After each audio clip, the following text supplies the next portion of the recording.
चलिए बात करते हैं पश्चिम बंगाल की राजनीतिक हिंसा की। पहले भारतीय जनता पार्टी के राष्ट्रीय अध्यक्ष पर हमला किया जाता है और उसके बाद अखिल भारतीय विद्यार्थी परिषद के कार्यकर्ताओं को निशाना बनाया जाता है। वहीं दूसरी तरफ पश्चिम बंगाल की पुलिस ये दिखाने की कोशिश कर रही है कि वो बहुत गंभीर है राजनीतिक हिंसा रोकने के मोर्चे पर।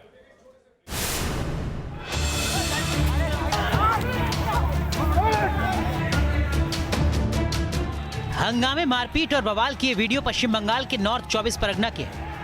आरोप है कि अखिल भारतीय विद्यार्थी परिषद के जुलूस के दौरान टीएमसी समर्थकों ने हमला किया और मारपीट की।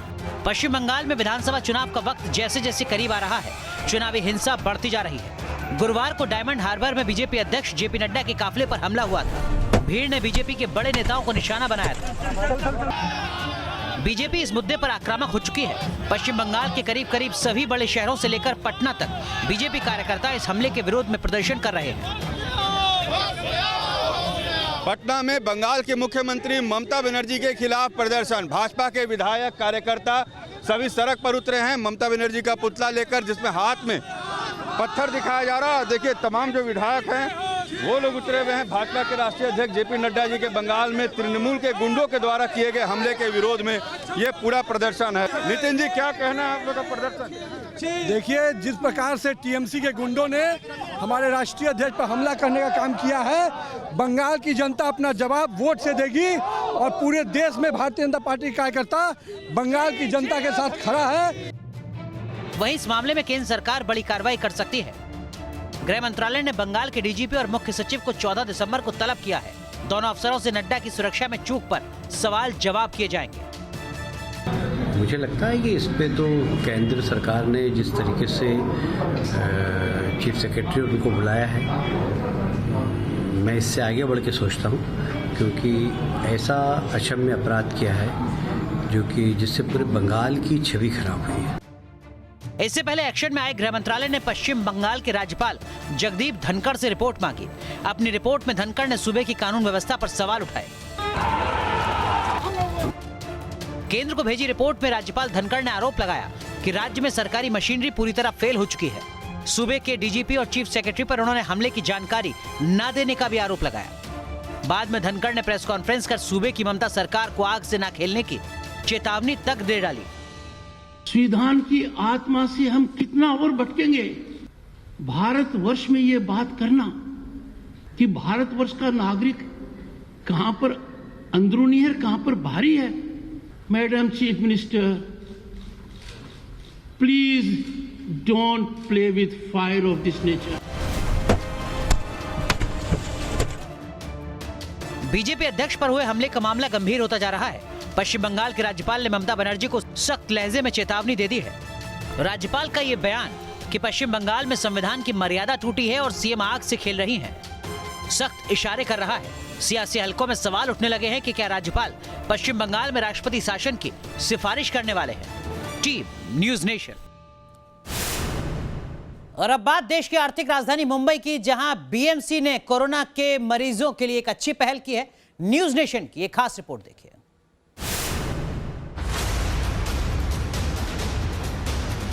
साफ सुथरा बिस्तर और हाथों में स्मार्टफोन और टैब।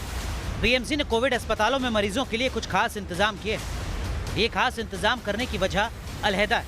दरअसल घर से दूर रहने पर कोविड मरीजों में बेचैनी और निराशा बढ़ने लगती है। मरीज शारीरिक तकलीफ के साथ साथ मानसिक परेशानियों से भी दो चार होने लगता है। इसी को दूर करने के लिए बीएमसी ने खास इंतजाम किए हैं। कोविड संक्रमितों को टैब मुहैया कराया जा रहा है। बीएमसी ने 800 टैब कोरोना संक्रमितों को बांटे हैं।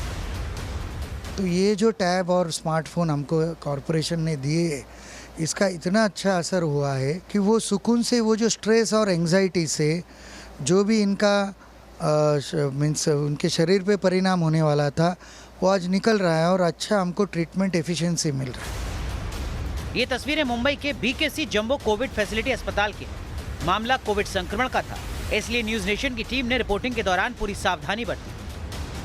एक स्टडी में पता चला है कि जो कोरोना से संक्रमित हैं और अस्पताल में उनका इलाज चल रहा है, तो उनका एंजाइटी लेवल और स्ट्रेस लेवल बहुत ज़्यादा हो जाता है। इसके पीछे साइंटिफिक रीज़न ये बताया जा रहा है कि दरअसल वो अपने परिवार से दूर रहते हैं और परिवार से कांटेक्ट न हो पाने की वजह से उनकी जो चिंता होती है, उनकी जो तनाव होती है, वो ज़्यादा हो जाती है और इससे उन्हें काफ़ी दिक्कतें पेश आती हैं।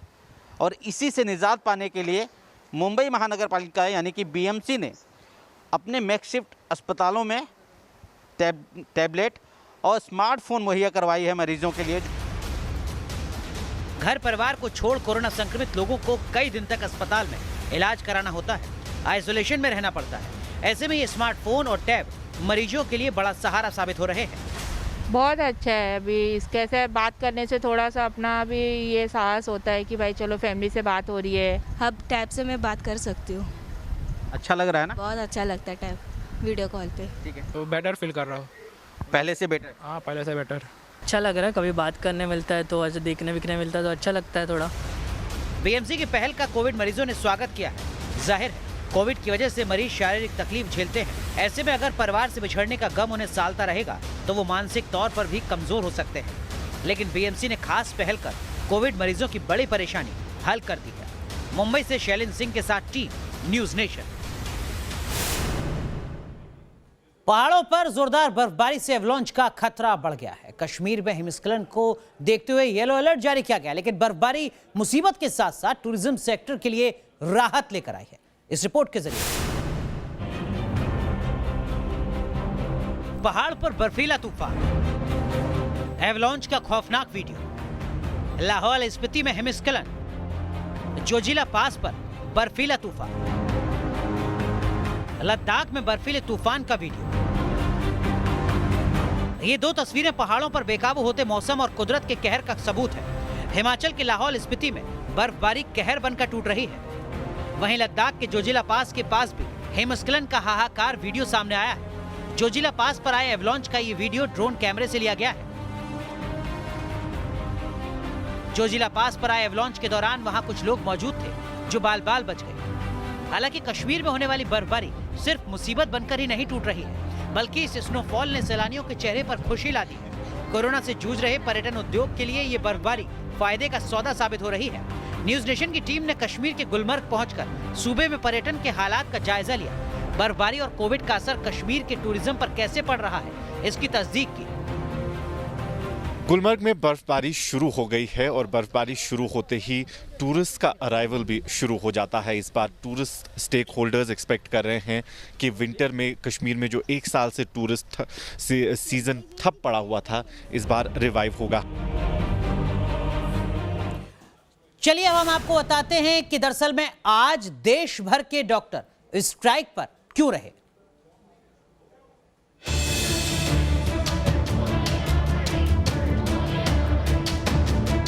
हैदराबाद में आईएमए के ऐलान पर देश भर में एलोपैथिक डॉक्टर्स का ये प्रदर्शन है। इमरजेंसी सेवाओं को छोड़कर देश भर के डॉक्टर्स स्ट्राइक पर रहे।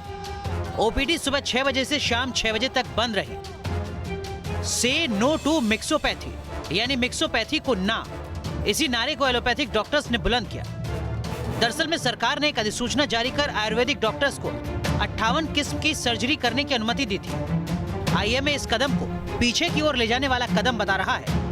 आईएमए ने सरकार के इस कदम को मिक्सोपैथी करार दिया है। एनडीए सरकार शुरू से ही प्राचीन चिकित्सा पद्धति पर जोर दे रही है। इसी के तहत 2014 में आयुष मंत्रालय का गठन किया गया था। आयुष मंत्रालय का कहना है कि आयुर्वेदिक डॉक्टर्स को कुछ खास सर्जरी की ही इजाजत दी गई है। आईएमए के डॉक्टर्स का कहना है कि आधुनिक चिकित्सा को आयुर्वेद के साथ मिलाया नहीं जा सकता। हम लोग आयुष के विरोध में नहीं है, हम लोग विरोध में हैं मिक्सोपैथी के। दो पैथी जो अलग अलग हैं, एलोपैथिक और आयुर्वेदिक, वो अपनी अपनी अलग अलग विधि से चलनी चाहिए और इस तरह के ब्रिज कोर्स से दोनों पैथी को ही नुकसान होगा। आईएमए का ये भी कहना है कि आधुनिक चिकित्सा में निरंतर रिसर्च चलती रहती है, जबकि आयुर्वेद की पहुंच और रिसर्च भारत तक सीमित है। शिक्षा पद्धतियों को मिलाने का कोई मतलब नहीं, क्योंकि इससे मरीजों को नुकसान होगा। Team news nation. चलिए लाख टके की बात में आज के लिए बस इतना ही। आगे बढ़ने से पहले नजर खास खबरों पर।